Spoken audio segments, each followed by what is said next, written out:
day, we got another video. We got another history video, man. Serious history. If you're new to the channel and haven't hit that sub button yet, make sure you hit the sub button, man. We're on the road to 1,300 subs, man. We're going every day. Thank you to everybody that has hit that subscribe button. I love y'all. I love y'all for real. With that being said, let's get into it. Trophy supporters for helping us make this video, like this guy. Today, we're going over a battle so that it's still being studied by military tacticians and historians over 2,000 years later. It's March 241 BCE, and a Carthaginian general stationed on the island of Sicily named Hamilcar Barca is planning his next attack. Carthage had been at war with the Roman Republic for 23 long years. And it's crazy. It's crazy how much wars have been around in this world, bro. Mad wars. Suffered incredible losses. For some reason, they've stubbornly refused to give up. And now, Carthage is on the brink of bankruptcy. They're just gonna let them kill you? Rapidly losing the war, and Hamilcar knows it. But he personally has never lost a battle, and he's determined to drive the Romans off this land or die trying. But out of the blue, he receives orders to stop fighting. The Carthaginian navy, once the most powerful navy in the world, had just been completely obliterated by the Romans. This loss sealed the deal for the politicians back home, and they want out. We're not fighters, we're stone cold capitalists. With the Planet Fitness Black Card, you can bring a friend anytime and so much more when you join today.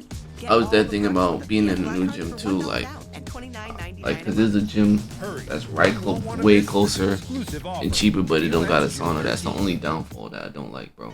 If it had a sauna, bro, I would have been in like this. But it don't got a sauna. I need the sauna, bro. Obviously. I need the sauna, bro. So they order Hamilcar to handle the terms of their surrender. Just give the Romans whatever they want and just get it over with. Hamilcar is enraged by the news, and he refuses to meet with the Romans. All those years he'd spent fighting, the lives of his men who had fallen in battle, was it really all for nothing? He sends one of his commanders to sign the treaty, and the terms of the deal that comes back are humiliating. The Romans' goals are very clear. They want to cripple Carthage so badly it can never rise up again. They demand 3,200 silver talents, the island of Sicily, and Carthage has to pinky swear to never ever declare war on Rome again. The deal is signed, and the First Punic War officially comes to a close. But Hamilcar, as hard as he tries, cannot move on. The deal with the Romans was humiliating, and to add insult to injury, they quickly stole the islands of Sardinia and Corsica when Carthage can't defend them. Every transgression committed by the Romans feels like a personal attack on the proud Carthaginian general, and he becomes completely obsessed with the idea of revenge. If the cowards in the Senate do not have the guts to fight back, then he will personally defend the honor of Carthage and bring Rome to its knees. He walks with his 9-year-old son Hannibal to a temple of their god, Baal Haman, and forces him to swear a blood oath that he will never, ever be a friend to Rome. They then travel to Spain and begin to conquer the southern part of the peninsula. Hamilcar quickly captures silver mines to help pay off Carthage's war debt, and then he sets out to recruit a new army. When the local tribes resist recruitment and begin to fight back, he brings his son Hannibal into battle to give him first-hand experience. And at night, he and his generals train the boy in military tactics and strategy. In Hamilcar's mind, Hannibal will one day become Carthage's greatest warrior, and he will lead an army when it's finally time to seek revenge against the Romans. Everything is going exactly as planned. But before he can launch a new war on Rome, Hamilcar is attacked by Spanish tribesmen, and while fighting back, he drowns in a river. Damn. The Carthaginian army is given to his son-in-law Hasdrubal, but the pride of Hamilcar, the young Hannibal Barca, continues to grow, and he becomes everything his father had hoped for: a master tactician, a brave warrior, and a charismatic leader. Over the next 8 years, Hannibal would earn the complete loyalty of his father's army, and when Hasdrubal is assassinated in 221 BCE, the soldiers of Carthage unanimously vote for Hannibal to lead them. Forged by over a decade of battlefield experience, Hannibal has been molded into the living embodiment of vengeance. And finally, the time has come for his father's long-awaited dream to become reality. In 219 BCE, Hannibal takes his army and sieges the Roman allied city of Saguntum. The Romans send an ambassador to Carthage to demand that Hannibal be turned over for his crimes. The Senate chamber boils with contempt upon seeing the Roman enter the room. He steps forward and declares, "I bring with me war and peace. Take which you please." Whichever you prefer. Then I choose war. And upon hearing these words, the resentment of 23 years of Roman arrogance can no longer be. Don't get mad. Don't get mad. He gave you a choice. Back, we accept it. The ambassador turns and leaves, having no idea that he had just unleashed the greatest enemy Rome will ever face in its 2,000-year history. A man so terrifying that just the whisper of his name would strike fear into the hearts of future generations of Romans for centuries to come. Hannibal. The Romans wasted no time sending out 2 armies to take on the Carthaginians. One led by the consul Scipio heading to Spain to deal with Hannibal, and the other under the consul Longus to Africa to go straight for Carthage. And I'm actually going to pause here to point something out that will be very important in this story. See, at the time, Rome was still a republic and was governed by a senate and 2 elected consuls who served 1-year terms. In addition to running the government, these consuls were also the commanders. He's just fighting wars for government. So that's crazy. Hannibal fights in this story, he's still doing the same thing that we still do now to this day, bro. Can you imagine any of our recent presidents personally leading an army into battle? Anyways, Scipio lands in southern Gaul, ready to confront Hannibal, but he's shocked to find out that the Carthaginian army has already left Spain. He manages to engage part of Hannibal's cavalry near the Rhone River, but the rest of his army had moved on and was quickly marching east. Scipio hightails it back to Italy, just in case Hannibal tries to do something incredibly stupid, like trying to cross the Alps or something. I mean, it's already fall. He wouldn't be crazy enough to try to cross the Alps now. They doing it.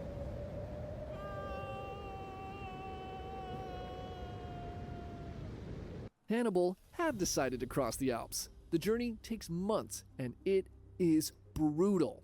War elephants, pack animals, his men, they're all dying daily. But somehow, he miraculously makes it to the other side. By then, he had lost half of his army to the elements, but Hannibal had a backup plan. See, he knows the Celts in northern Italy also hate the Romans. So as soon as they see him, they'll all come rushing to join his cause in no time. Hey you're a Celt. Don't you just hate the Romans? Join me and we'll crush them together. F*** off, pal.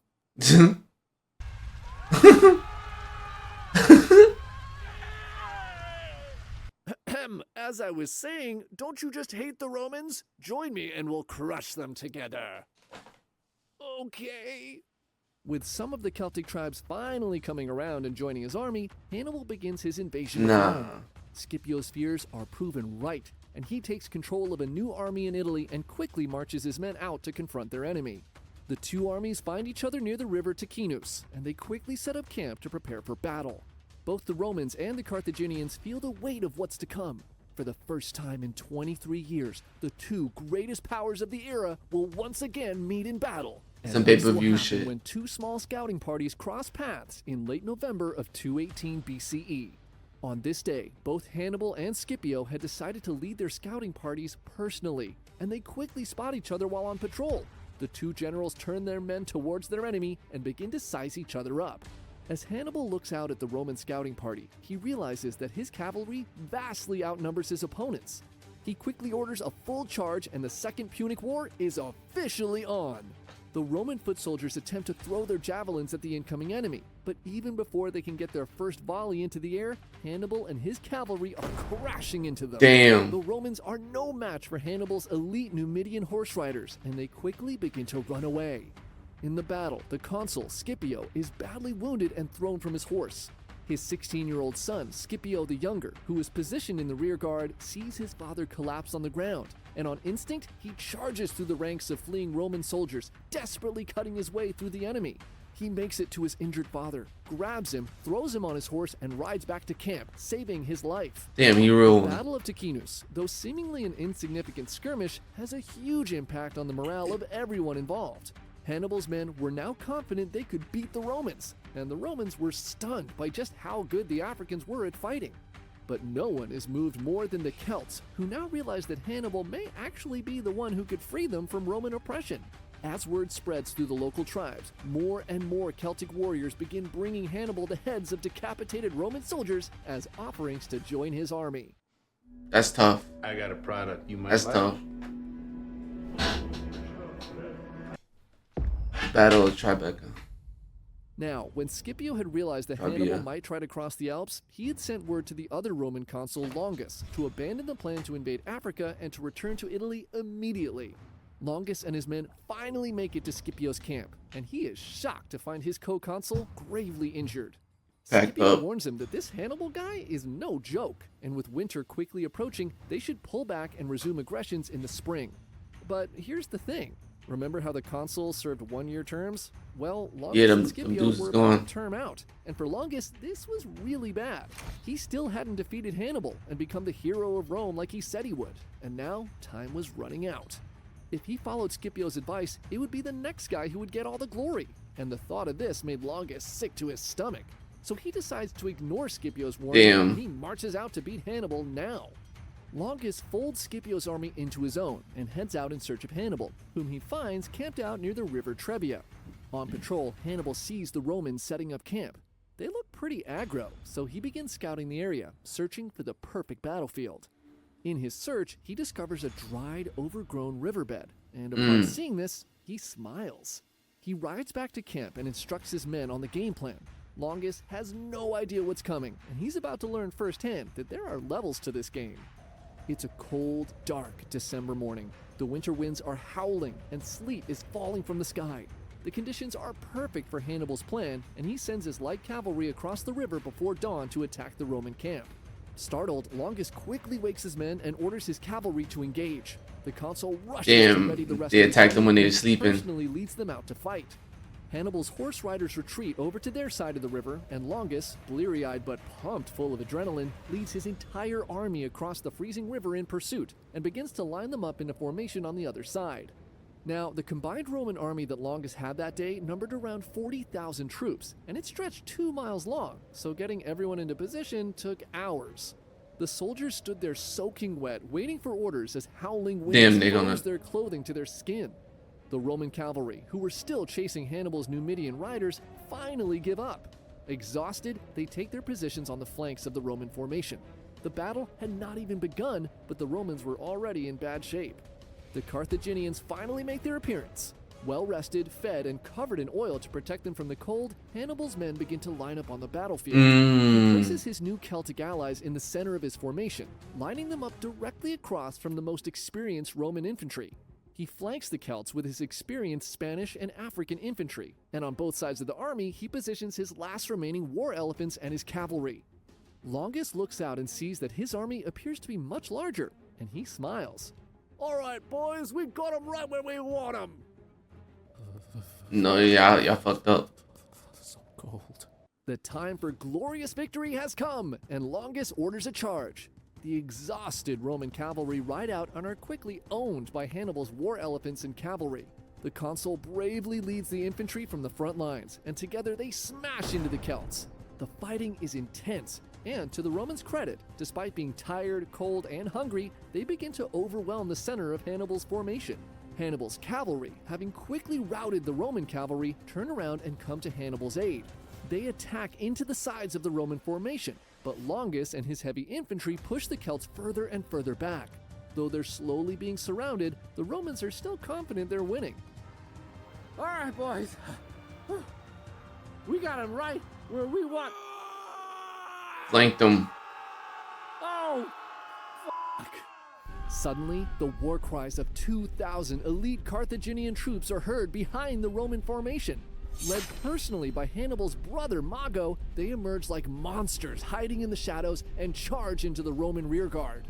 Hannibal had placed his most elite troops in the dried riverbed the previous night, and this sneak attack now has the Roman army completely surrounded. With no other option, French is Longus hard. calls Thank you for for his the men to sub. fight like their lives depend on it, and they push harder and harder into the enemies in front of them. And this is where the story gets weird. Despite their condition, Longus and his men manage to break through the Celtic line, but instead of circling back and surrounding the Carthaginian forces, they continue to charge forward and eventually rush right off the battlefield. No one knows if Longus really thought he had won or if he was just trying to run away at this point, but he and his men charge all the way to a nearby town and never come back. The Damn. remaining Romans are quickly destroyed, with casualties numbering around 20,000 men. That's over half their Losses joint. are quickly replaced by more Celts signing up to fight with him when news of the victory spreads across the land. Longus and the infantry who Shit. ran with him slink their way back to their camp, and he immediately makes a beeline back to Rome to give his side of the story that he actually won. Z lying. This term out, and Rome elects 2 new consuls, and one is this guy named Flaminius. Now, Flaminius was known for a couple of things. One, like Longus, he was someone who deeply desired fame and glory. And 2, so far he'd gotten that fame and glory by killing and terrorizing the Celts in northern Italy. The very same Celts who were now swarming to join Hannibal's army. Hope that doesn't come back to bite him in the ass later in this story. It does. What? Apple here, Patriot Software's founder. My 2nd grade teacher asked the class, what do you want to be when you grow up? Alive.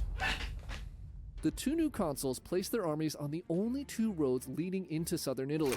If Hannibal wished to attack Rome, he would inevitably have to cross paths with one of them.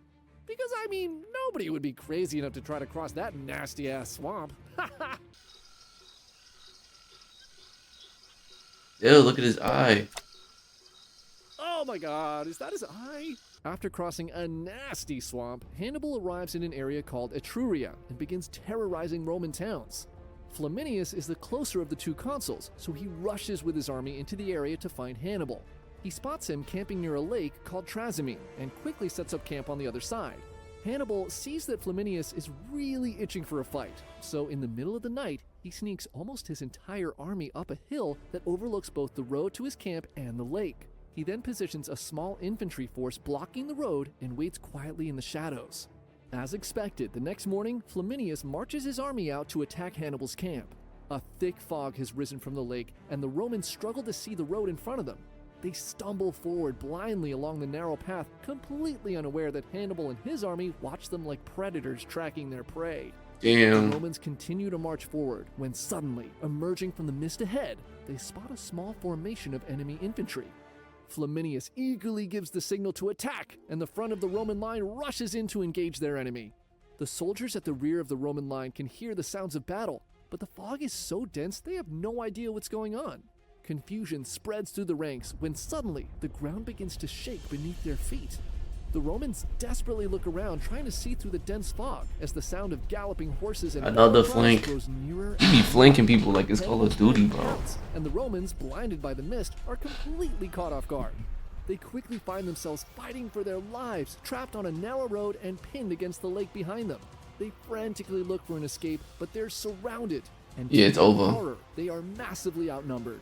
Hannibal's new Celtic allies have grown his numbers to nearly 50,000 men. Yeah, it's over. Flaminius tries to maintain order, shouting commands to his now panicked soldiers, and his voice catches the attention of the Celts. They look to the Roman giving orders and recognize him instantly. They know his name. They know his face. He's the Oh, yeah, it's monster who over. burned their homes, killed their sons, and stolen their daughters. And now, he's standing right there in front of them. All right, boys. We got him right where we want.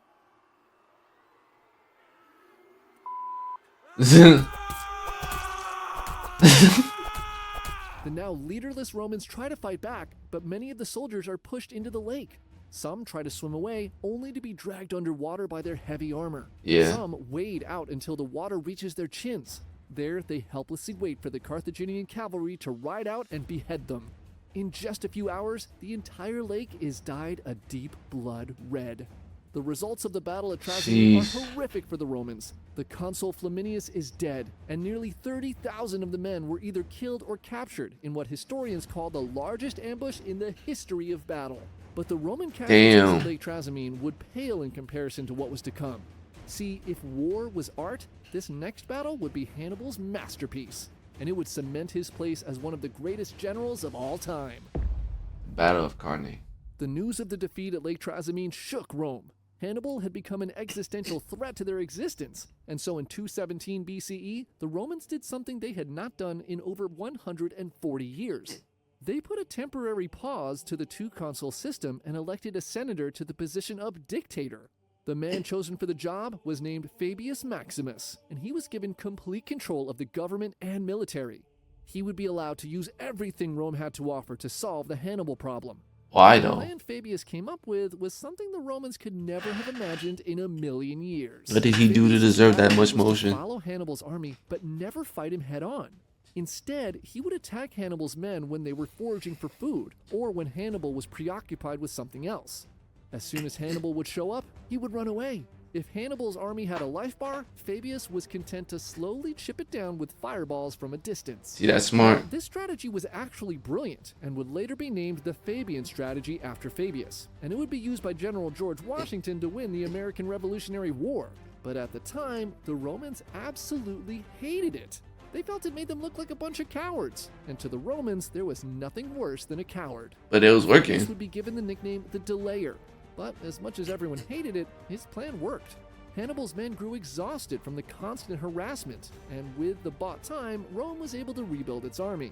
Hannibal tried his best to provoke Fabius into combat, but he never took the bait. And when he stepped down as dictator in late 217 BCE, Rome's military was stronger than ever. Wix gives you the power of AI to build the website you need. With full business functionality and a design tailored. 2 new consuls are elected, a man named Paulus and a man named Varro. By then, the Romans had stomached the Fabian strategy for as long as they possibly could, and now they once again were itching for a fight. And so, Rome fielded the largest army they had ever put together to crush the Carthaginians once and for all. 86,000 men, an army so large that everyone was convinced that even the mighty Hannibal would be no match for their sheer numbers.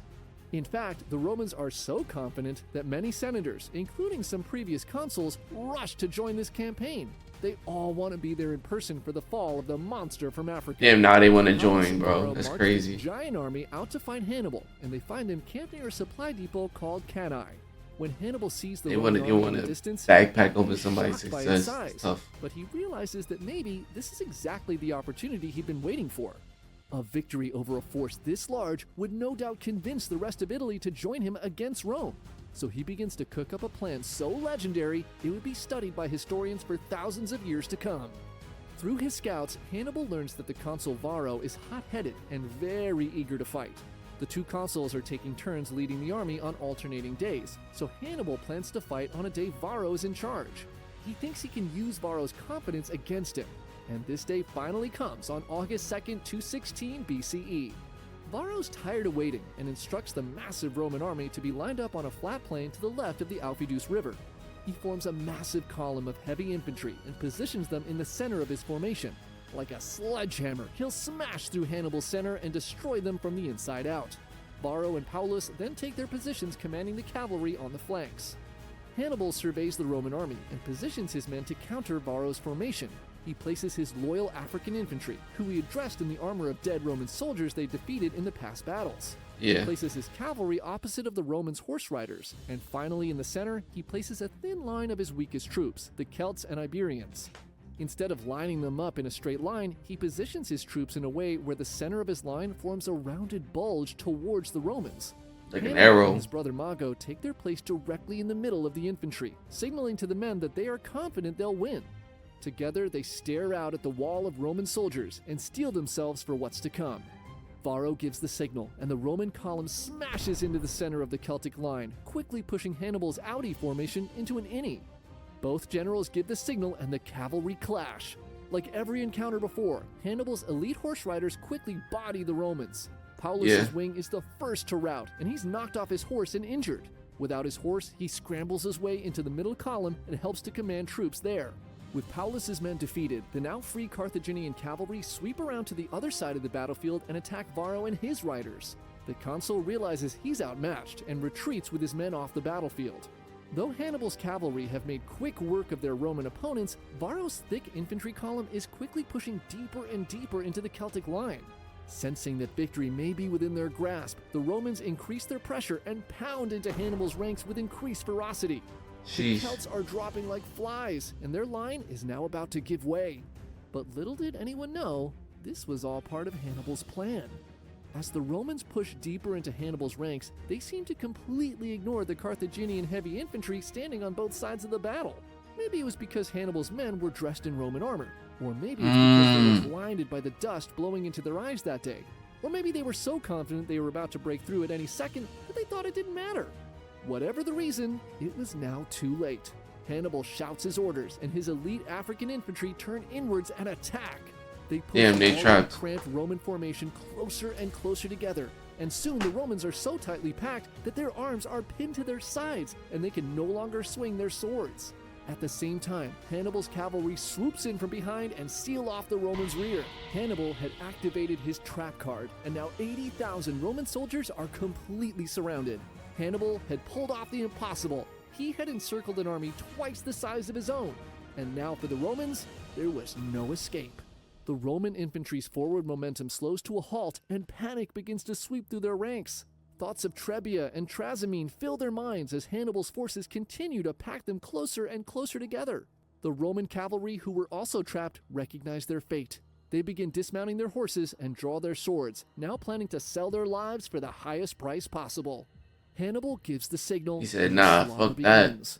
Historians estimate that. around 100 Romans died every minute at Cannae, and by the end of the day, over 30,000 gallons of blood had been spilled in this circle of death.